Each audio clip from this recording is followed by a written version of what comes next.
Madagascar est l'un de ces pays que l'on connaît sans vraiment le connaître. Avec une superficie de presque 592 000 km², on oublie souvent qu'il s'agit de la 4e plus grande île du monde. À l'image d'un vaste pays, la culture et le paysage varient énormément, que ce soit du nord au sud ou de l'est à l'ouest.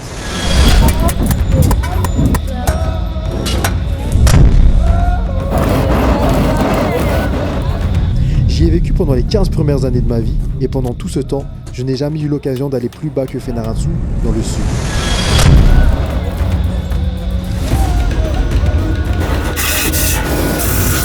La raison en est simple, c'est un voyage qui coûte excessivement cher pour les habitants moyens de l'île, qui ne sont pas de cette région.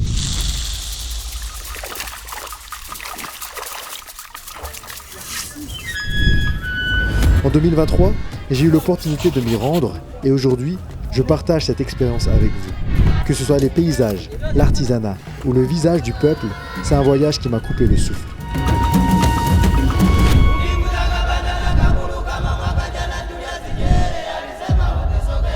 Et si vous avez un jour l'opportunité de vous y rendre, lancez-vous sans hésitation. Mais avant toute chose, place aux présentations. Je m'appelle Darcy, je suis belge d'origine malgache et en 2023, je me suis lancé cette aventure folle de réaliser un documentaire sur Madagascar.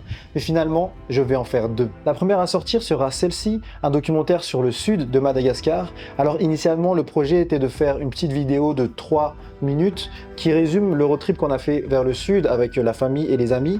Et finalement, lorsque je suis retourné en Belgique, ma mère a voulu une version longue et je me suis dit, pourquoi ne pas faire un documentaire? Merci à ma mère.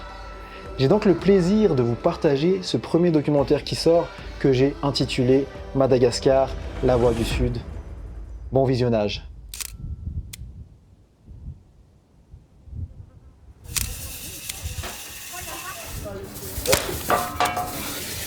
Notre premier arrêt fut un Matlimpi. Comme je vous ai dit là-bas, c'est aussi comment on travaille l'aluminium. Ça va descendre là, ça va faire des boules d'alu. Ici, les artisans transforment l'aluminium en marmites. Les marmites d'un Matlimpi sont bien plus que de simples ustensiles de cuisine. Elles incarnent la culture et la fierté des habitants de la région. Ils sont reconnus dans toute l'île, mais aussi à l'international. Malheureusement, malgré leur habileté, les forgerons d'un Matlimpi sont confrontés à des salaires insuffisants, reflétant les défis économiques auxquels sont confrontés de nombreux artisans à Madagascar. En plus de cela, ici pas de sécurité ni de couverture sociale. Quand tu tombes malade, tu ne reçois pas d'argent.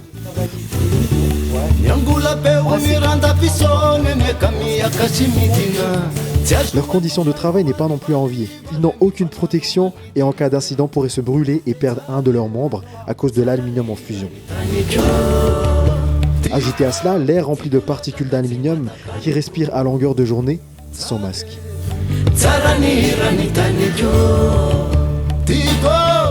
La forge de marmite d'un Matlimpi représente bien plus qu'un simple lieu de production.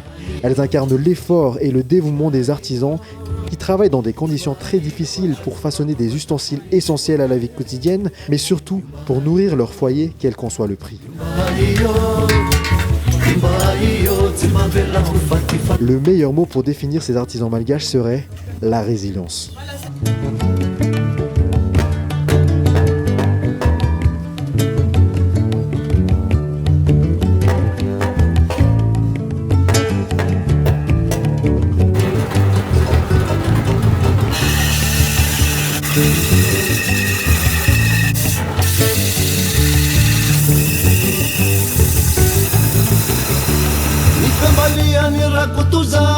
Tena mampeki fulane manakuwa kwera tane randani teze mandre aziturane tsare tsarani ranitani kyo tiko lota katsimba takaluko tsare tsarani ranitani kyo tiko Notre route nous emmène ensuite à Antsirabe, une ville réputée pour sa sculpture sur corne de zébu, mais aussi et surtout la ville où j'ai gardé le plus de souvenirs de mon enfance après avoir vécu 5 ans.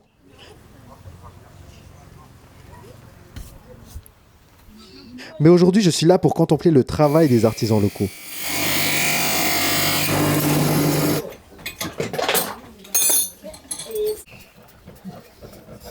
La couleur, elle est noir et blanc. S'il est trop jeune, c'est trop fin et ça casse, comme ça. Et si le zébu est trop vieux, ça commence à s'écailler une à une. Il faut qu'il a entre 8 à 15 ans. À Madagascar, la corne de zébu est un symbole de richesse et de prestige.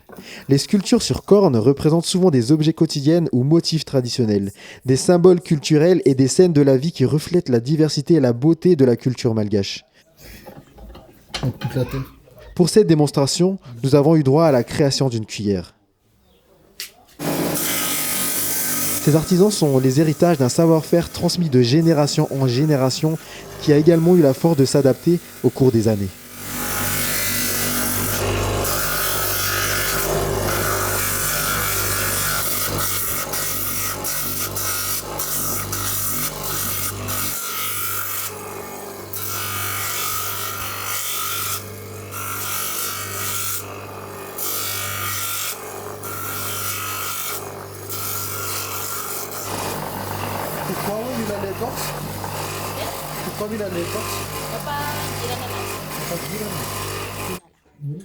Et pour la dernière étape, il utilise encore des tissus de jean avec du kaolin.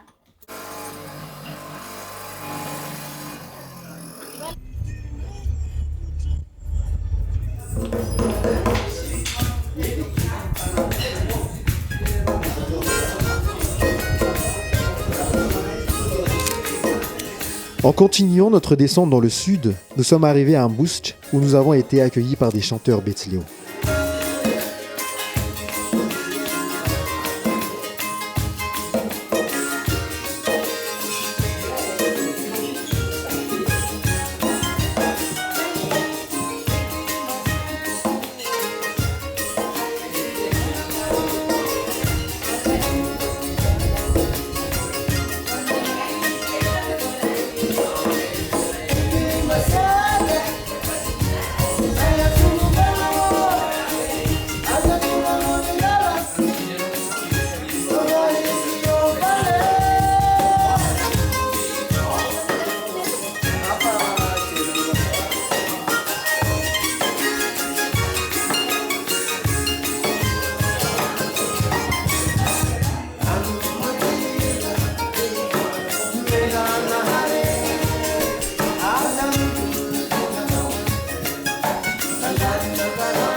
Mbouch est la capitale de l'artisanat, où nous avons rencontré un maître de la marqueterie, Bethleo.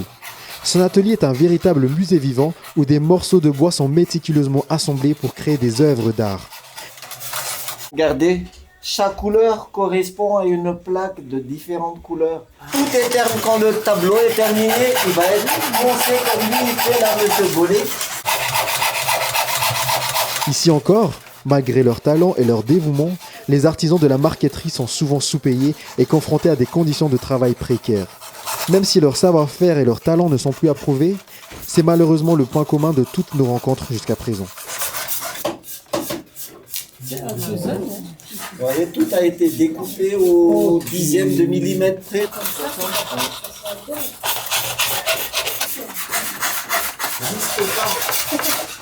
Ça, c'est un exemple.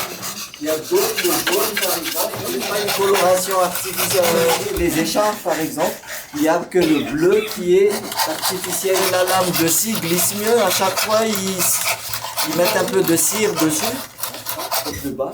Là, c'est des photos que les gens emmènent. Des chaînes, des châteaux, des machins. Et après les... Je me suis essayé à découper le bois avec un motif comme ils le font et je peux vous assurer que ce n'est pas aussi simple que ça en a l'air.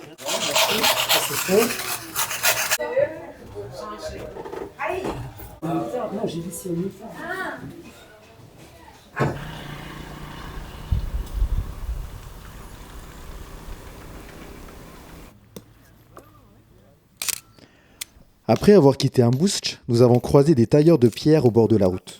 Selon Slouf, notre guide, le travail de tailleur est l'un des plus ardus à Madagascar. Pourtant, il n'est pas rare d'en croiser, même dans la capitale.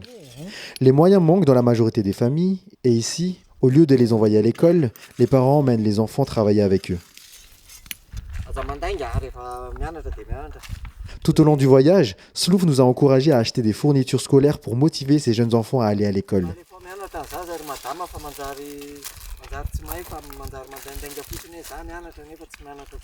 Mais ce n'est pas toujours gagné.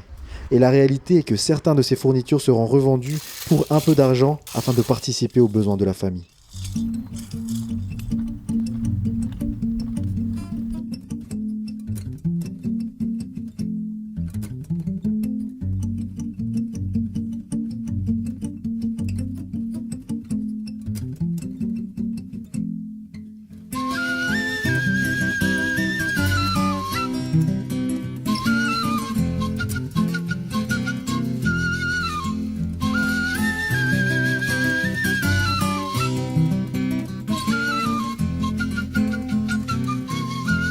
Rakujavana vao marandraina zareo tono le makikope fenofeno mameno ty fomitoro ranomaso mirotsaky ola lavitra mantso lay tany fodina lay tany miaviany rakujavana vao marandraina zareo tono le makikope fenofeno mameno ty fomitoro ranomaso mirotsaky ola lavitra mantso lay tany fodina lay tany miaviany Gulungulya wanati kyao lavikavana timura makala warnawa valavitanawa Sukumyada natima meler miafinira timare senarnusyo vityava konawa Demudiawe tware tungucho siariteli sunya de chupaki Demudiawe tware tungucho siariteli sunya de chupaki Et il faut le faire sécher. Il faut les faire sécher 3, 4, 5 jours pour que le jus devienne dur et donne le grain de riz que vous pouvez voir là. Ça. Il faut être précis dans son coup de main. Dans cette société traditionnelle, la place de la femme est centrale. Gardienne des traditions et pilier des communautés, c'est également celle qui travaille le plus dans certaines régions. Elle travaille pendant que les hommes regardent.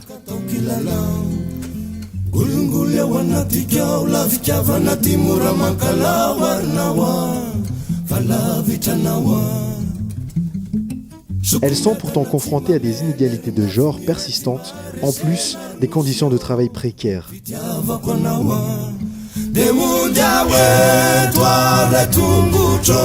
Nous avons d'ailleurs croisé cette jeune femme de 18 ans, travaillant le riz.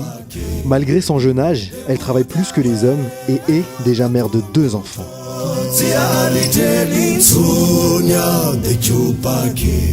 rakotavina vamarandraina zaratolole matikiope fenofenona meno ty fomitore ranomasiny rotsaky mbola lavitra mantsy lay tany fodina lay tany miaviako. Nous continuons ensuite notre route pour arriver à Ranomaphane, un parc national où la nature règne en maître et qui abrite un animal que nous avons pris beaucoup de plaisir à poursuivre.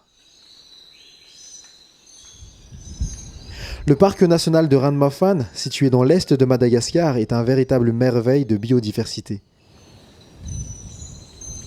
La forêt humide du parc est dominée par une végétation composée de fougères arborescentes, de palmiers et d'orchidées rares qui embellissent le paysage. On y retrouve 12 des 113 espèces de lémuriens, dont le Hapalémur griseus ranmaphanensis.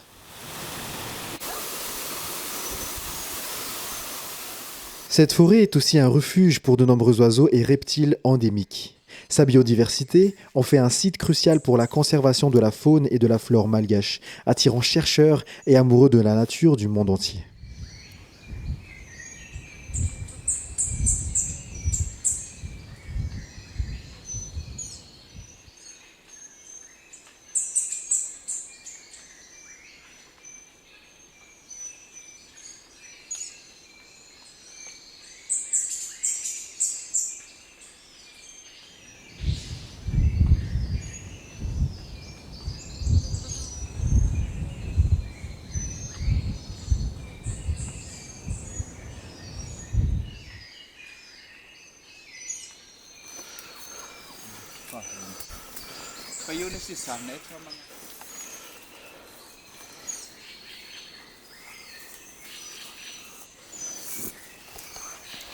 Après quelques heures de marche accompagnée d'un guide et d'un pisteur, nous avons enfin trouvé l'Hapalémur griseus ranmaphanensis, également connu sous le nom de lémurien bambou de Ranomaphane. C'est un sous-espèce du Hapalémur gris, endémique de Madagascar. Ce petit lémurien, mesurant environ 30 cm de long avec une queue de 37 cm, se distingue par son pelage gris et son visage moins doré que celui de ses congénères. Il habite principalement les forêts humides de ces régions où il se nourrit essentiellement de bambous. Ces bambous pouvant libérer des cyanures seraient toxiques voire même mortels pour vous et moi. Mais ces surprenants lémuriens ont su s'adapter et neutraliser leurs toxines. D'ailleurs, j'ai presque eu du mal à croire, mais certains lémuriens cocasses sont même capables de s'enivrer grâce à des fruits fermentés. Malheureusement, comme beaucoup d'autres espèces, le lémurien bambou de Madagascar est menacé suite à la destruction de son habitat et des pressions humaines. Les efforts de conservation sont donc essentiels pour protéger cette espèce unique et fragile de l'écosystème malgache.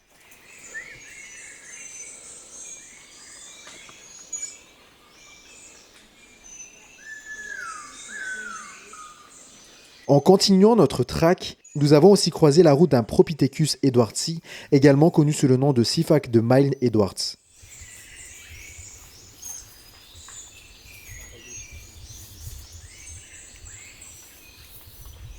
Cette fois-ci, j'ai eu la chance de m'approcher à moins de 2 mètres, mais quand ce Sifak est passé au-dessus de moi, notre guide et notre pisteur m'ont rapidement prévenu de me méfier des déjections qu'il peut lancer lorsque l'on est trop proche. C'est un lémurin que l'on trouve principalement dans les forêts tropicales humides de Madagascar, où il se nourrit de feuilles, de fleurs, de fruits et de graines trouvées dans les canopées. Pour les mêmes raisons que le lémurin bambou, le Propithecus edwardsi est lui aussi sur la liste des espèces en danger d'extinction. Nous rappelons encore l'importance de la protection des zones clés telles que Ranomaphane.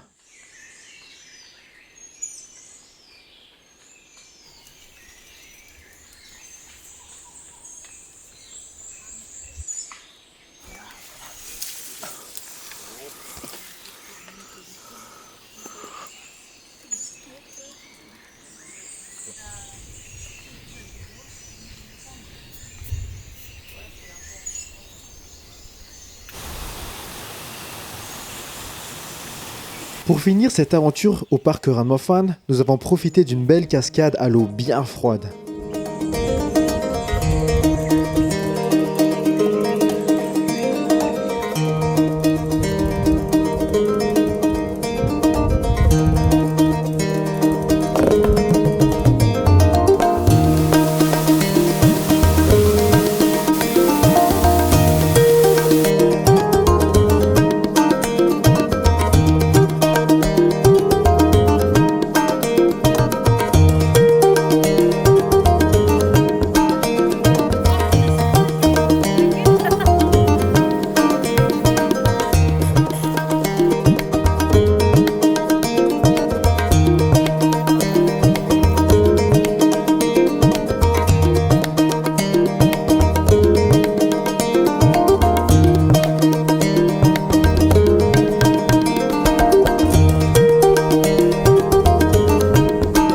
parc national était autrefois la terre des peuples oubliés, les Tanals. Ce sont les gardiens des forêts sacrées de l'est de Madagascar. Les Tanals ne peuvent plus habiter dans la forêt en elle-même, qui est devenue un parc national, mais leur culture et leurs traditions les y amènent chaque jour. Nous avons eu la chance de visiter l'un de leurs villages où nous avons été accueillis chaleureusement. D'abord dans une école.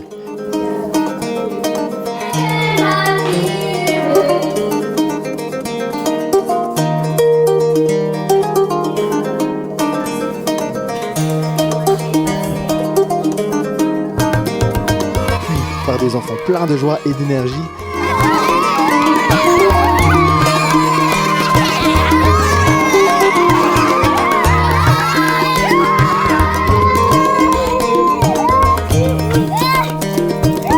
Qui nous ont ensuite conduits jusqu'à l'église.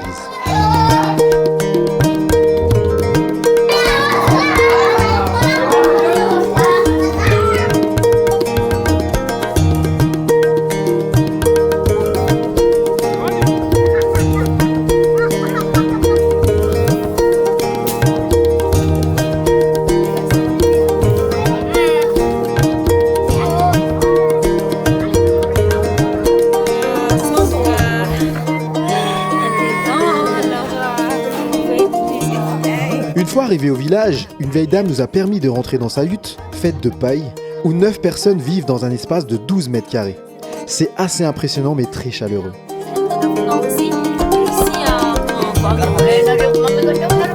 Ils le vendent au marché. Et ça c'est tomates. Et ça c'est 500 ADR. Et ils les vendent au marché ou même ici aussi. Et quand ils obtiennent de l'argent, ils peuvent utiliser c'est ce qu'ils ont besoin pour la semaine.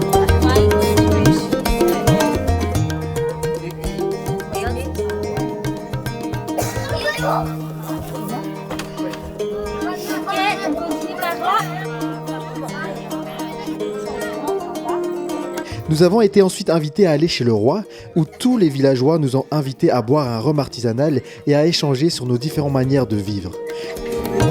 Ce fut un échange hautement intéressant où un membre de notre groupe s'est beaucoup intéressé à la condition des femmes et à leurs besoins.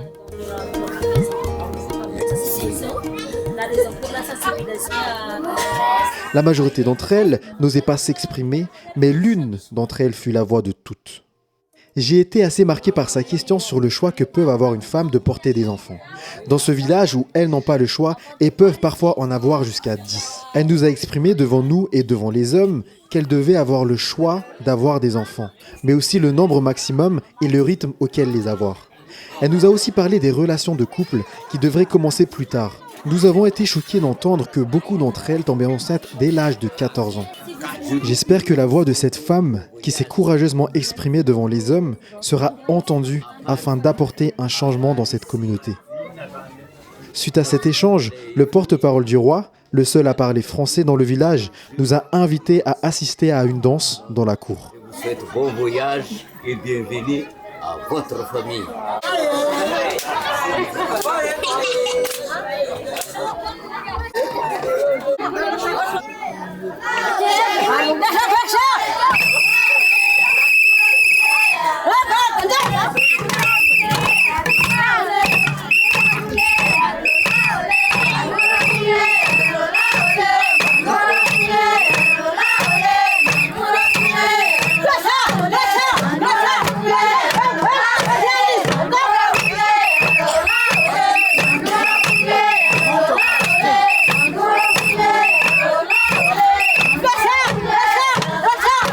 Nous avons même été invités à participer à la chorégraphie avec eux. Quel moment incroyable pour moi, malgré que je sois habillé en vrai touriste. D'ailleurs, j'ai passé la caméra à une personne de la foule, comme ça je l'ai fait participer aussi.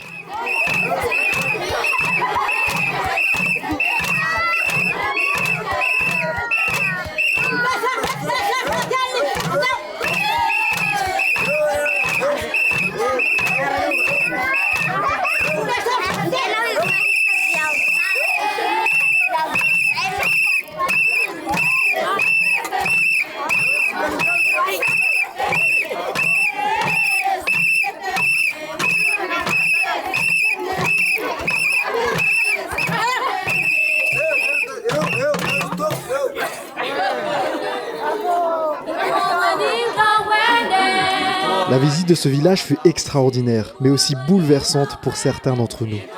Nous ne pouvons pas dire que ce peuple est pauvre, mais il vit dans un confort bien différent de ce que l'on connaît en Europe ou dans les grandes villes de Madagascar. Et pourtant, ils ont fait preuve d'un accueil, d'une chaleur et d'une joie de vivre que j'ai rarement trouvé ailleurs. Ce fut sans aucun doute le moment le plus exceptionnel de ce voyage.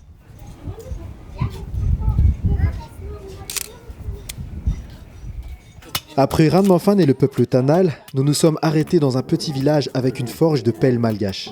Ici, les artisans marient le feu et l'acier pour façonner des outils indispensables au quotidien de tous les foyers malgaches.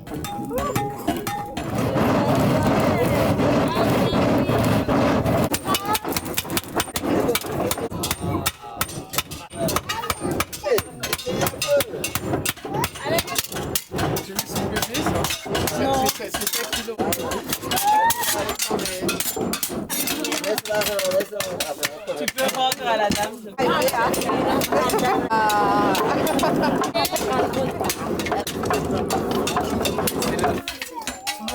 D'où vient la matière première? C'est des pièces qui récupèrent d'où? C'est de la récupération de...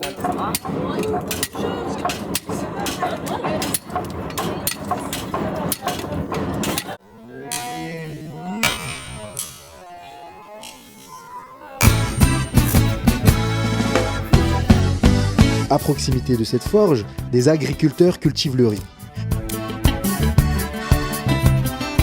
À Madagascar, un habitant consomme en moyenne 125 kg de riz par an. Ici, on mange du riz matin, midi et soir. Et où que vous allez sur l'île, vous pourrez toujours observer des rizières. Pendant que les hommes retournent la terre, les femmes posent une par une les pousses de riz à la main, à l'aide d'une ficelle qui permet d'obtenir une rizière uniforme où le riz pousse droit.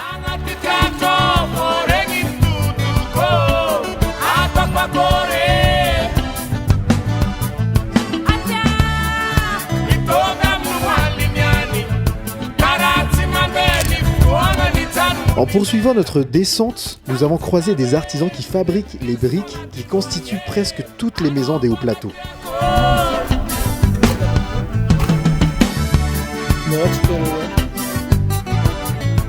Après un bref échange, l'un d'entre eux nous a confié pouvoir fabriquer 2000 briques en une journée avec l'aide d'une personne qui récupère et prépare l'argile.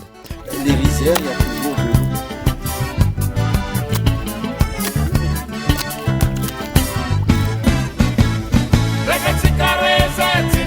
Une fois que l'argile est moulée, elle est séchée.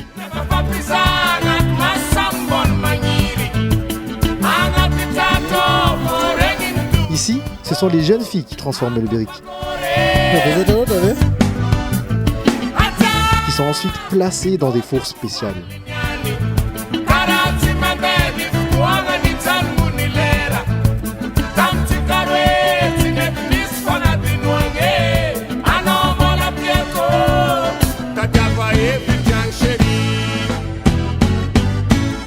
Quelques heures plus tard, nous arrivons à Saint-Bave, où toutes les collines environnantes sont recouvertes de plantations de thé. La culture de thé à Saint-Bave est la seule de l'île et seuls 20% de la production suffisent aux besoins du pays. Les 80% restants sont exportés à Mombasa au Kenya, l'une des plus grandes marchés mondiales du thé. Chaque jour, ce sont 20 tonnes de feuilles de thé qui sont cueillies à la main par environ 250 femmes. Elles récoltent 50 à 100 kg chacune pour un salaire d'environ 60 ariars le kilo, soit 0,012 €. On peut dire que Saint-Bave, surnommé le champ des femmes en malgache, porte bien son nom. Mais aujourd'hui, les employés sont en congé et l'usine vide semblerait presque abandonnée.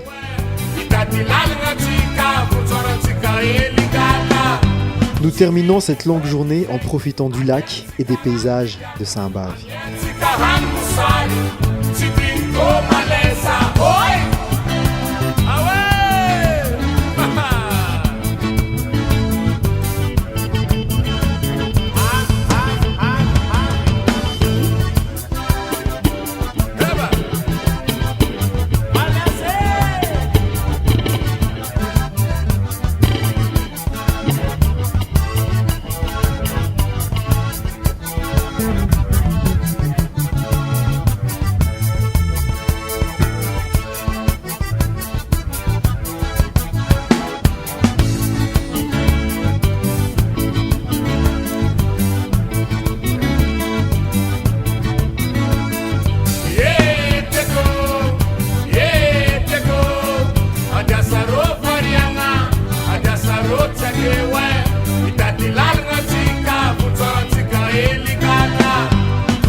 descendons encore plus au sud pour arriver à Mbalavao, où nous découvrons un atelier de soies sauvages.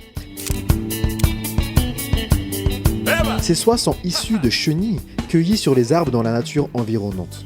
Le soie sauvage passe par plusieurs étapes avant d'arriver au produit fini. Le travail commence par la préparation, la cuisson, la macération et le séchage.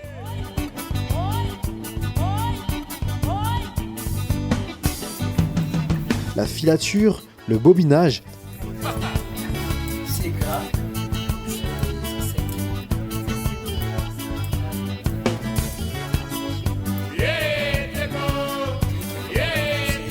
Pour finir par la teinte.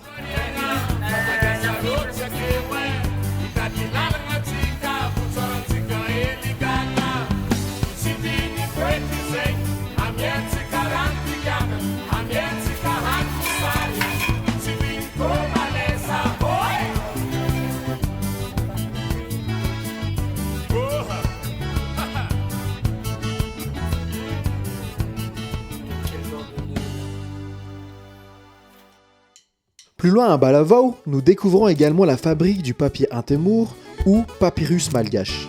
Il est fabriqué à partir de l'avour, une plante de la famille des mûriers qui pousse principalement dans cette région de l'île. Le processus de la fabrication commence par la récolte des tiges d'avour qui sont ensuite pelées pour extraire des fibres. Ces fibres sont ensuite trempées dans l'eau pendant plusieurs jours pour être ramollies, puis elles sont macérées jusqu'à ce qu'elles deviennent malléables. Ensuite, les fibres sont pilées et réduites en une pâte fibreuse qui sera étalée sur un support et pressée pour former des feuilles fines.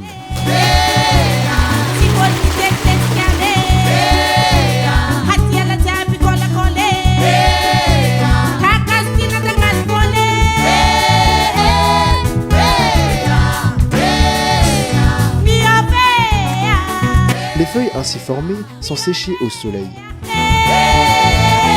Une fois séchées, elles peuvent être utilisées pour divers objets artisanaux tels que des cartes, des albums photos et des décorations.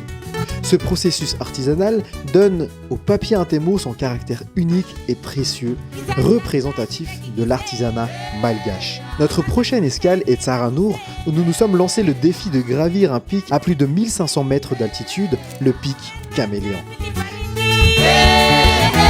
C'était une première pour moi.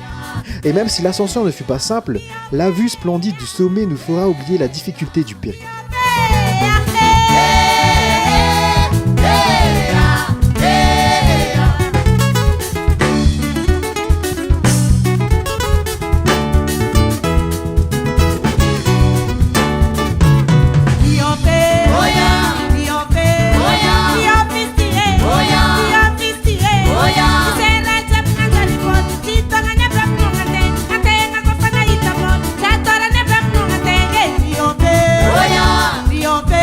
Suite à cette expérience incroyable, je me suis d'ailleurs fixé comme objectif de grimper les plus hauts sommets de Madagascar dans les années à venir.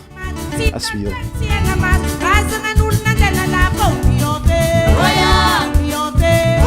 Nous traversons ensuite la porte du sud. D'un coup, la température se met à monter et le paysage change drastiquement.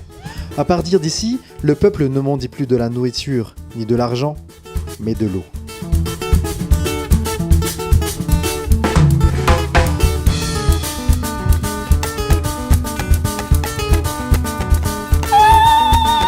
Arrivé à Issal, nous avons visité ces canyons, grottes, piscines naturelles et y avons trouvé quelques animaux endémiques de Madagascar.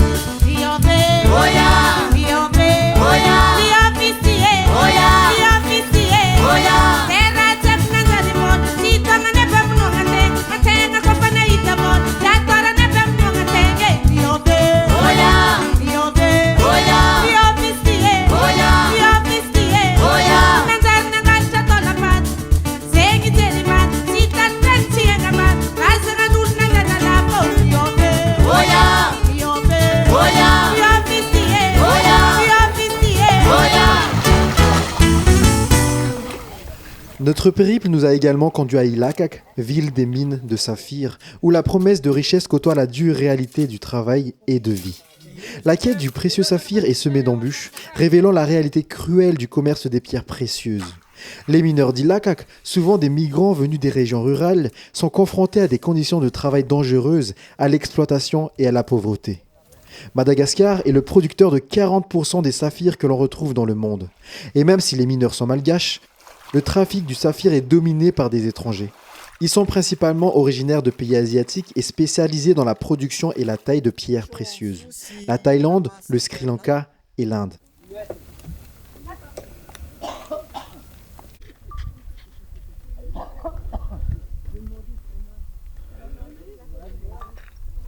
Nous avons croisé un vieil homme qui a presque oublié son âge. Non, de toute façon, quand il commence à étouffer, il sort. Quoi. Il était autrefois enseignant dans le nord du pays. Aujourd'hui, il passe sa retraite à chercher du saphir et à espérer s'enrichir. Ça,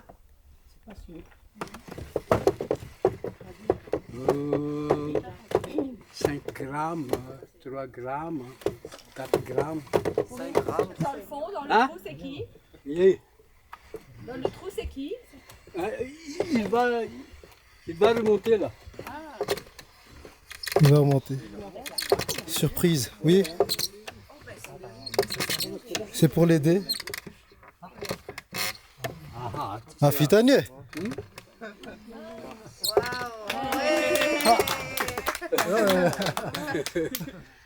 Ils ont 2 t-shirts des 2 candidats présidentiels différents. Oui, Ravalman et Les 2 adversaires.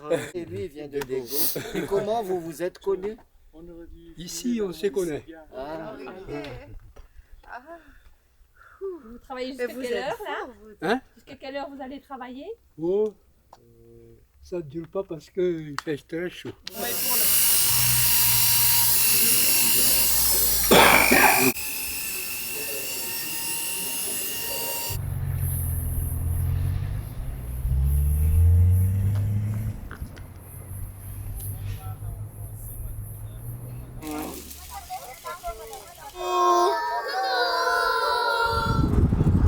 Enfin, nous arrivons sur la côte Saphir, au sud-ouest de Madagascar, peuplée par les Vezu, les nomades des mers.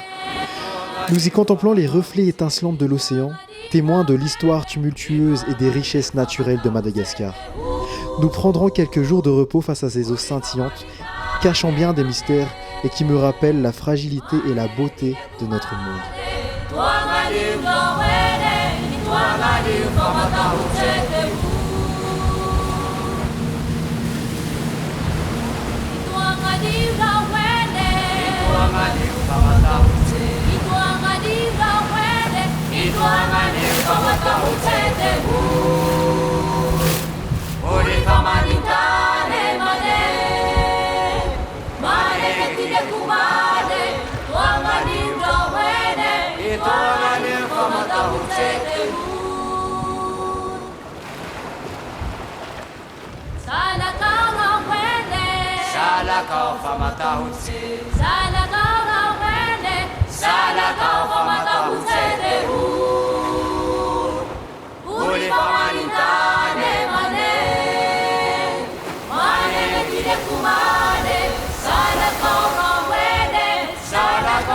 En longeant la côte, nous avons découvert une forêt de baobab. C'est un arbre emblématique de Madagascar, où l'on peut d'ailleurs y retrouver 6 espèces endémiques sur les 8 répertoriées. Ils sont souvent associés à des paysages iconiques tels que l'allée des baobabs, une célèbre formation d'arbres du pays que je ne manquerai pas de visiter lors des prochains voyages. Ces arbres sont souvent utilisés dans des industries allant de l'alimentation à la fabrique de produits cosmétiques et de boissons. Pour les habitants locaux, les baobabs servent de réservoir d'eau et sont creusés et remplis d'eau manuellement à la saison des pluies. Il est également important dans la culture et la tradition malgache où il symbolise la force, la résilience et la sagesse. Si nous avons continué un peu plus loin, nous aurons pu apercevoir le peuple Mikia, un groupe autochtone vivant principalement dans la région sud-ouest de l'île.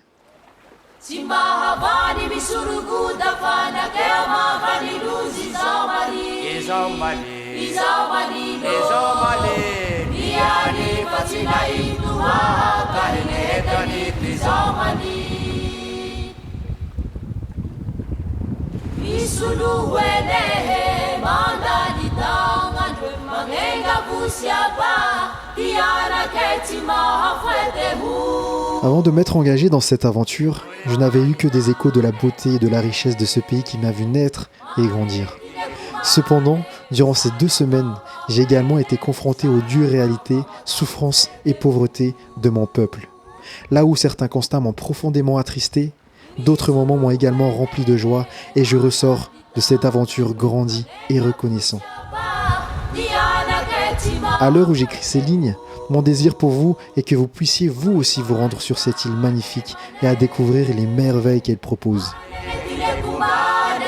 Mon désir est aussi de voir le coût de ce voyage baisser afin de voir le tourisme local grandir davantage. Et enfin, mon désir est également de nous encourager à en remettre en question les croyances selon lesquelles le bonheur est lié au confort.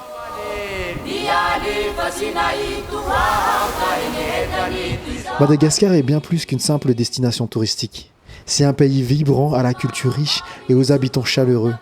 Et ce n'est qu'en explorant ces paysages variés et en rencontrant ces peuples que l'on peut véritablement prendre conscience de la profondeur et de la complexité de cette île.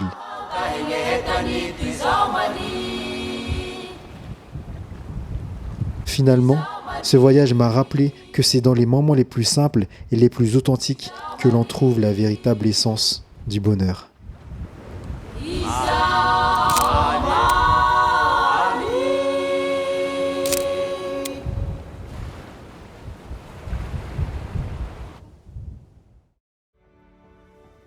Merci d'être resté jusqu'au bout. Ça me touche vraiment, ça me fait vraiment plaisir. Mais quel honneur que vous soyez resté jusqu'au bout. N'hésitez pas à commenter, à partager, à liker, à mettre des critiques parce que c'est comme ça qu'on peut s'améliorer. C'est quelque chose qui m'encourage vraiment à faire encore d'autres projets comme celle-là. Il faut dire que ce projet, je l'ai vraiment aimé, même si c'était pas prévu de base. Je ne sais pas quand est-ce que le prochain va sortir, mais je vous tiens au courant, alors restez connectés, ce sera certainement dans les prochains mois et je vous suis encore infiniment reconnaissant que vous soyez restés jusqu'au bout et on se dit à la prochaine, au revoir.